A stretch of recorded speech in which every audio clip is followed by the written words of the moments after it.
Erica grew up in a modest home on the outskirts of Detroit, raised by a single mother who never seemed to rest. Her dad had left when she was just a toddler, little more than a shadow in her memory. Her mom, Lisa, worked tirelessly, cleaning offices by day and waitressing at night, just to keep the lights on and food on the table. Erica watched her mother with a mix of admiration and heartbreak, seeing the lines deepen on her face with every passing year. Lisa never complained, though.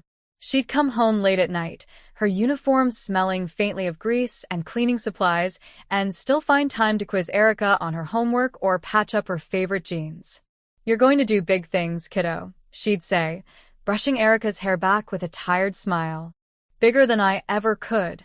Those words stuck with Erica, carving themselves into the foundation of her ambitions.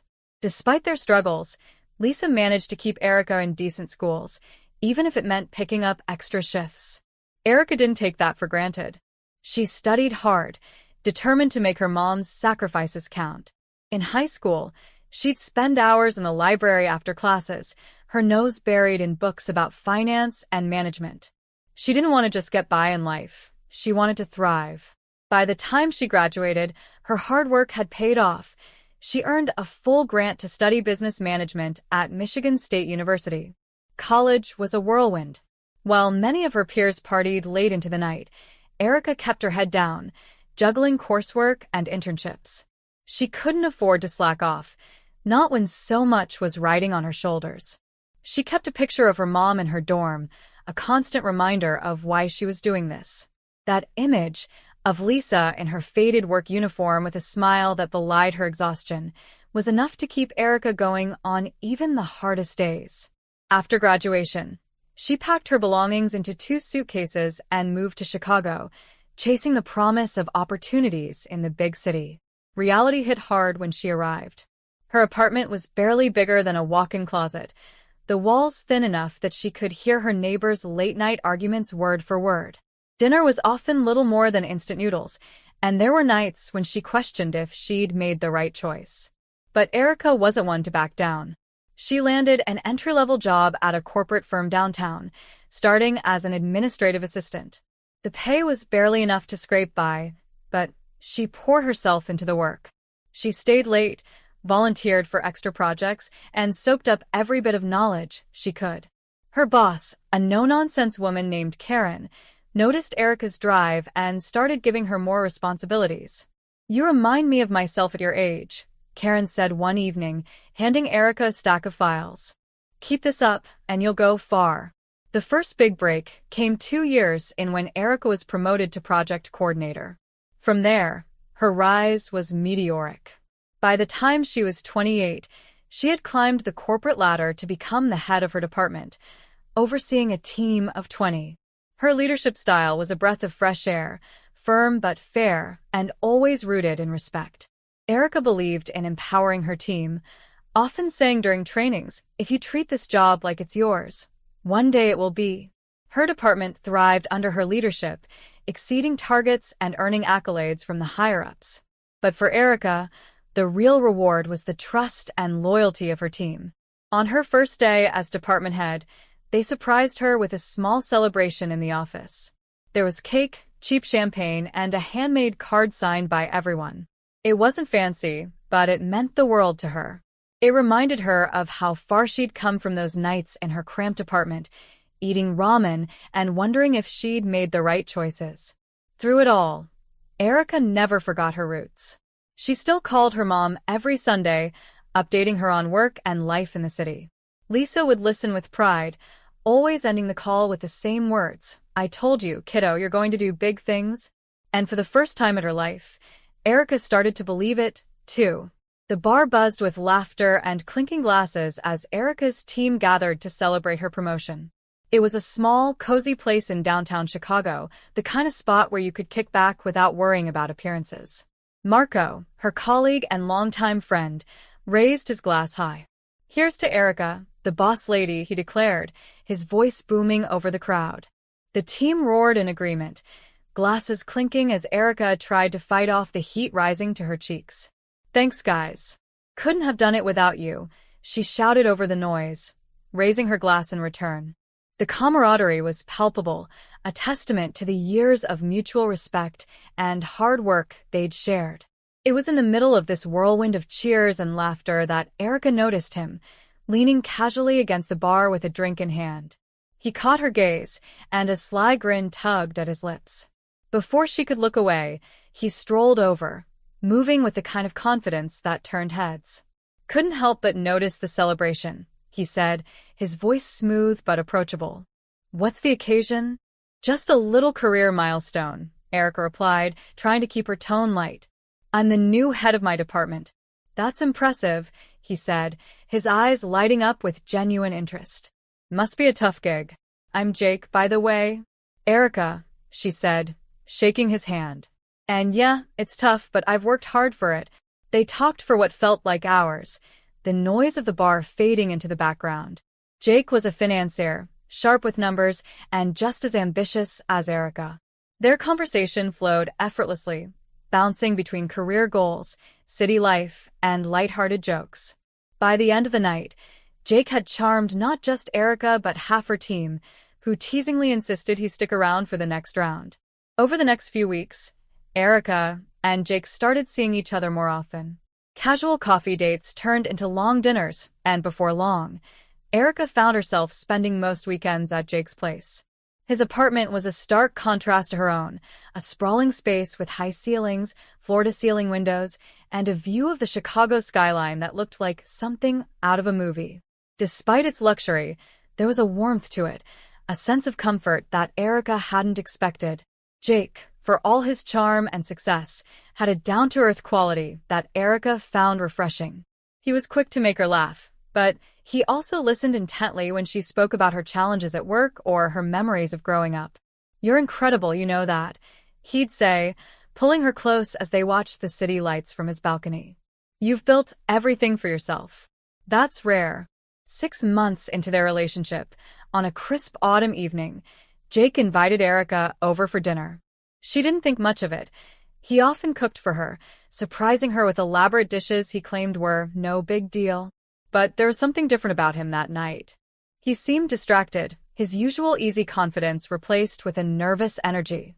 After dinner, they stepped out onto the balcony, the city stretching out below them like a sea of twinkling lights. Jake turned to her, taking her hands in his.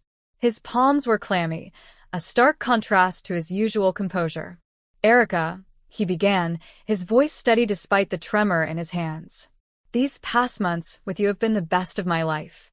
I know this might seem fast, but when you know, you just know, right?" Erica's heart raced as he reached into his jacket pocket, pulling out a small velvet box. When he opened it, the ring inside caught the light, sparkling almost as much as his hopeful eyes. "Will you marry me?" he asked, his voice filled with certainty and a hint of vulnerability. For a moment, time seemed to stop. The city blurred behind him as Erica felt her emotions surge to the surface. "Yes, Jake," she said, her voice thick with emotion. "Absolutely, yes." Jake slipped the ring onto her finger, and they stood there, wrapped in each other's arms, the city buzzing around them. It wasn't just a proposal, it was a promise of a future together, one that Erica thought she had always dreamed of.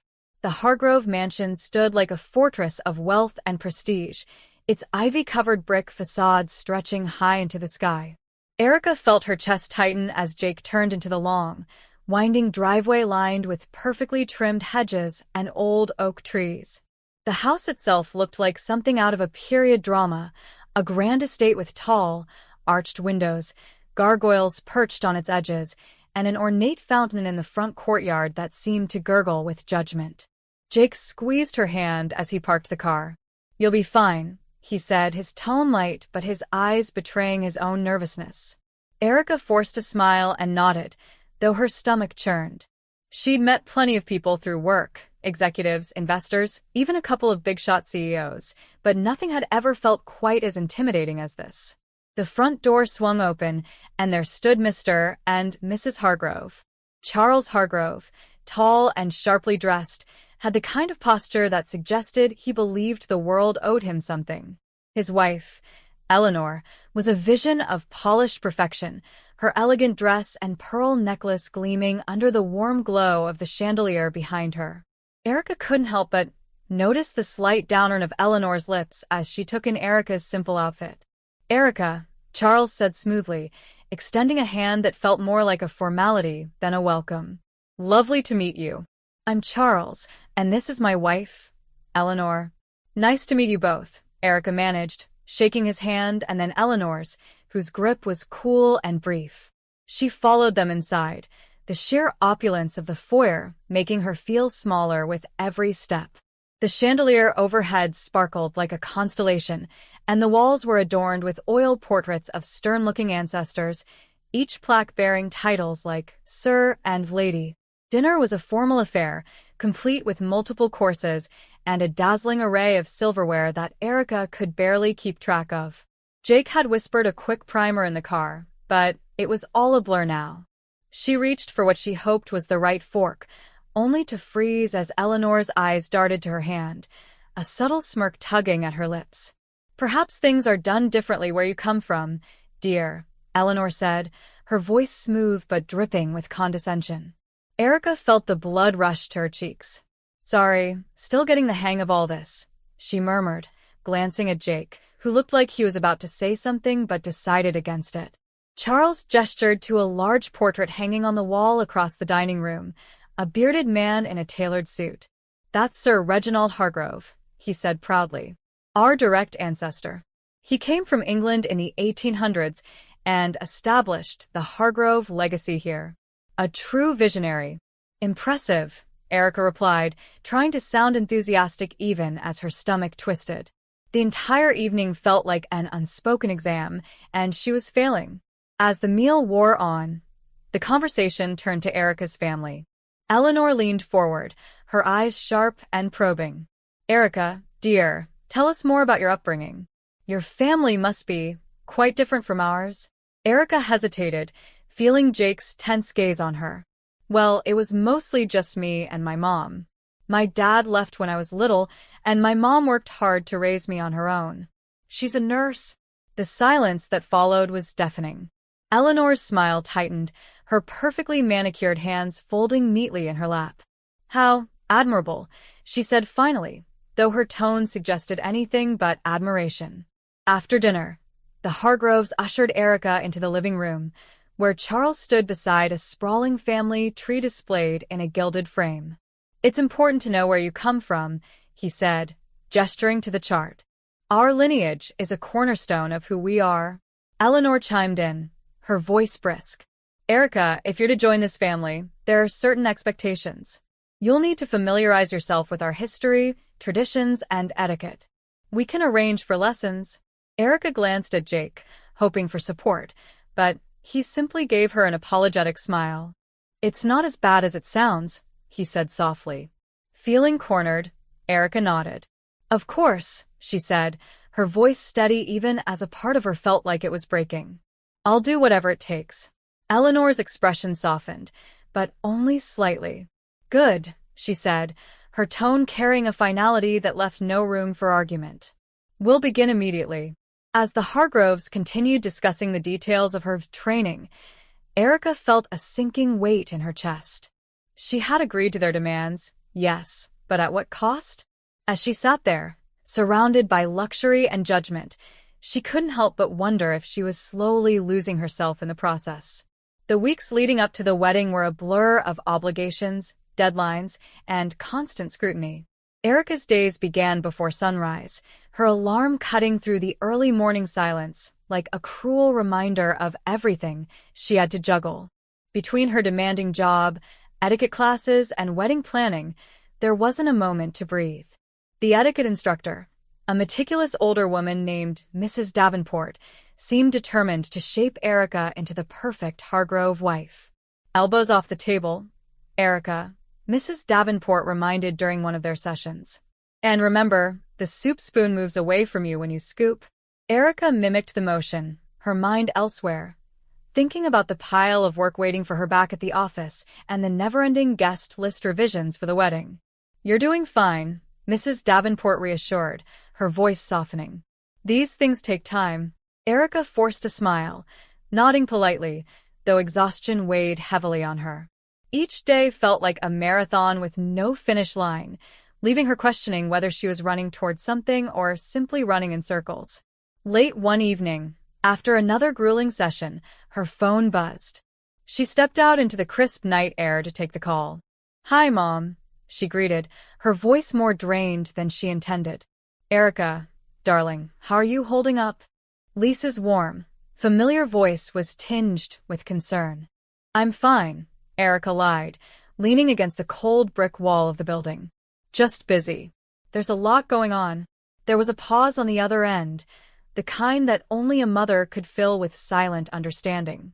"You don't sound fine, honey," Lisa said gently. "Are you happy?" Erica's throat tightened. "I don't know," she admitted. "There's just so much to do. The wedding, the classes, Jake's parents, they have all these expectations.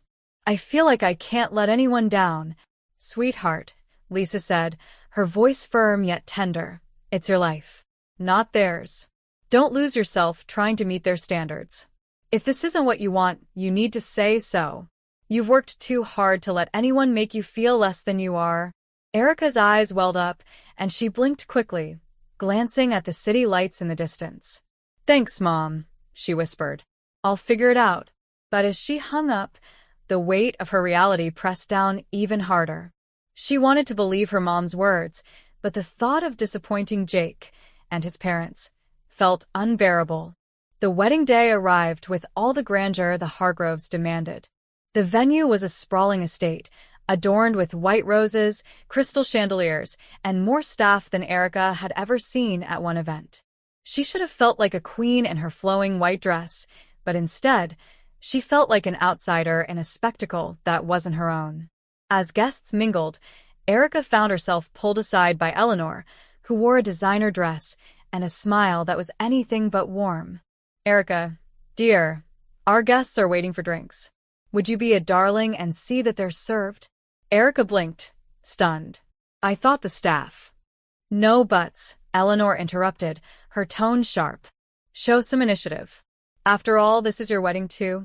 Reluctantly, Erica complied, carrying trays of champagne between tables. Her dress dragged along the ground, heavy and cumbersome, as she forced a polite smile at the guests. The weight of the fabric mirrored the weight of the entire day, both suffocating. Across the room, Jake laughed with his friends, seemingly oblivious to her plight. But as she passed by his mother, Eleanor's voice rang out above the chatter. "Erica will be serving us tonight. It's good practice for her, don't you think?" The remark drew scattered laughter, and Erica's cheeks burned with humiliation. Unable to hold back any longer, she approached Jake, her hands trembling. "Jake, your mom is treating me like a servant at my own wedding. This isn't right." Jake frowned, his expression one of irritation rather than concern. "Erica, don't make a scene. Just do what she asks. It's not a big deal." "Not a big deal," she repeated, her voice rising. "This is supposed to be our day, Jake. And you're just standing there." Jake sighed, taking a sip of his champagne. "Honestly, Erica, you should be grateful I even chose you. There were plenty of women who'd kill to be in your position. Stop complaining." The words hit her like a punch to the gut. She stared at him, her vision blurring as the truth she'd been avoiding finally crystallized. This wasn't love. This wasn't a partnership. This was a performance, and she was nothing more than a prop. Before she could crumble under the weight of it all, her mom appeared by her side, her presence grounding. Lisa placed a steadying hand on Erica's arm and leaned in close. "Honey," she whispered, "do you love him? Do you really want this?" Erica shook her head, her voice barely a whisper. "No, Mom." "I can't do this." Lisa nodded, her jaw set with quiet determination. "Then let's go." And just like that, Erica felt the strength to make the hardest decision of her life. The room fell silent as Lisa stepped to the center of the grand reception hall, microphone in hand. The whispers and laughter of the crowd faded, replaced by an air of anticipation. Erica stood frozen near the head table, her heart pounding as her mom's calm but commanding voice cut through the tension. "Ladies and gentlemen," Lisa began, her tone steady but firm, I'd like to take a moment to share something important about truth and pretense. Her eyes swept across the room, finally landing on Charles and Eleanor Hargrove, who sat stiffly at their table, their smiles faltering. I went to school with Charles and Eleanor, Lisa continued, her voice unwavering. Back then, there were no accents, no noble titles, and no portraits of ancestors. Charles's father was a mechanic, a hardworking man, and Eleanor's mother served tables at the local diner. They were good people, honest, grounded, and proud of where they came from.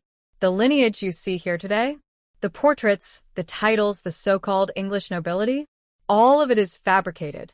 The murmurs rippled through the crowd like a wave. Guests exchanged stunned glances, their eyes darting toward the Hargroves, whose faces had turned ashen. Charles opened his mouth to protest, but Lisa raised a hand, silencing him. "You've built your lives on a lie," she said, her gaze locking onto Eleanor. "And now you've used that lie to judge and belittle my daughter, questioning her worth while hiding your own truth." Eleanor shot to her feet, her voice trembling with fury. "This is outrageous. How dare you?" "No. How dare you?" Lisa interrupted, her voice cutting through Eleanor's protest like a blade. "How dare you treat my daughter like she's beneath you when everything you stand on is nothing but smoke and mirrors?" The crowd gasped, and Eleanor's facade cracked. Charles slumped in his chair, his attempted composure unraveling as whispers turned to judgmental stares. Amid the chaos, Jake stormed toward Erica, his face a mixture of anger and desperation. "What the hell is this, Erica?" he hissed, grabbing her arm. "You let your mom ruin everything. Fix it now." Erica yanked her arm free, her voice steady despite the fire burning in her chest. "Fix it? Jake, this is who they are. Who you are. I've been bending over backward to fit into your world, but now I see. I'll never belong, and I don't want to." Jake sneered, his voice low and venomous. "You should be grateful, Erica. Grateful I even considered marrying you. Do you think anyone else would take someone like you?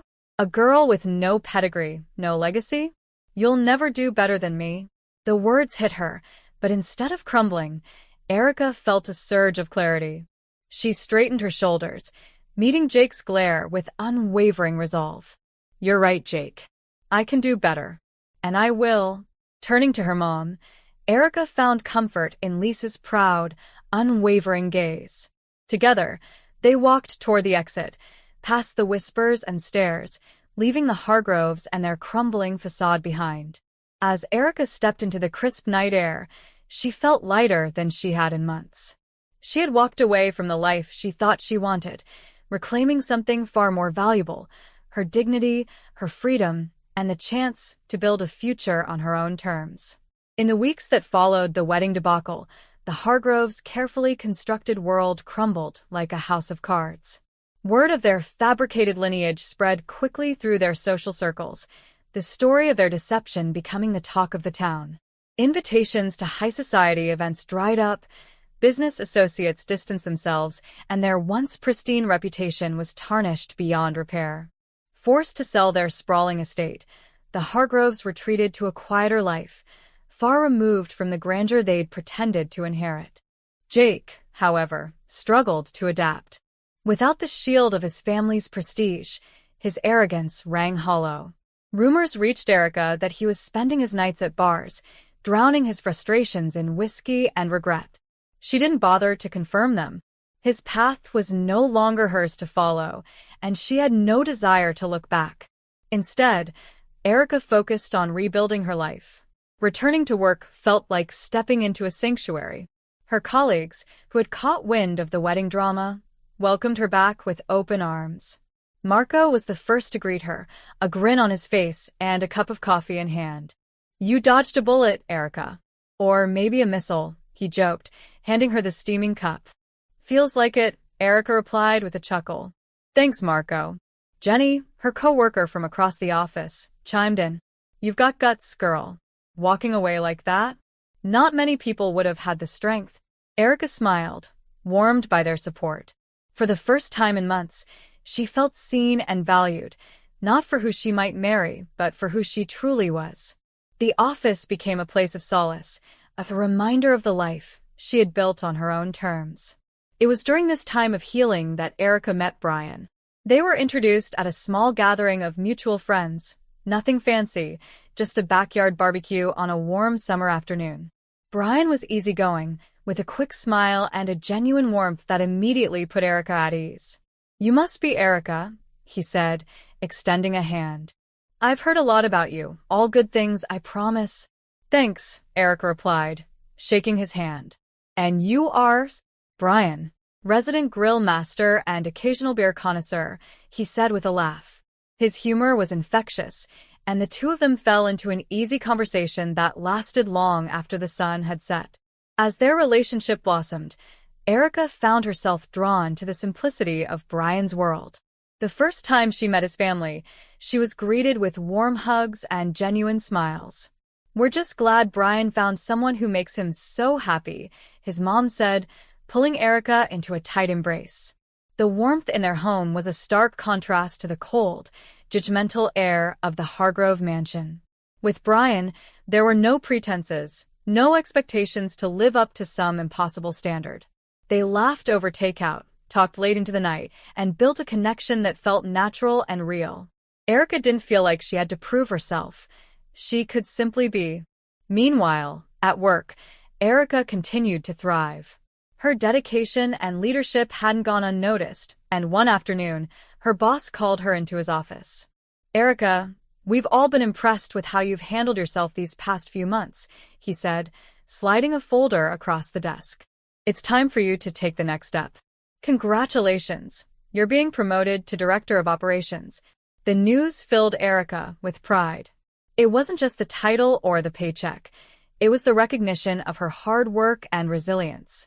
Leaving the office that day, she felt a sense of fulfillment she hadn't felt in a long time.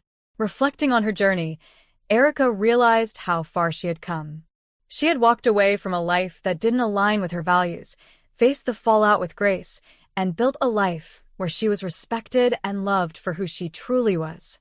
Sitting on the balcony of her modest but cozy apartment, a cup of tea in hand, she gazed out at the city lights and smiled. She hadn't just found her place, she had created it. And for the first time, she felt truly at peace.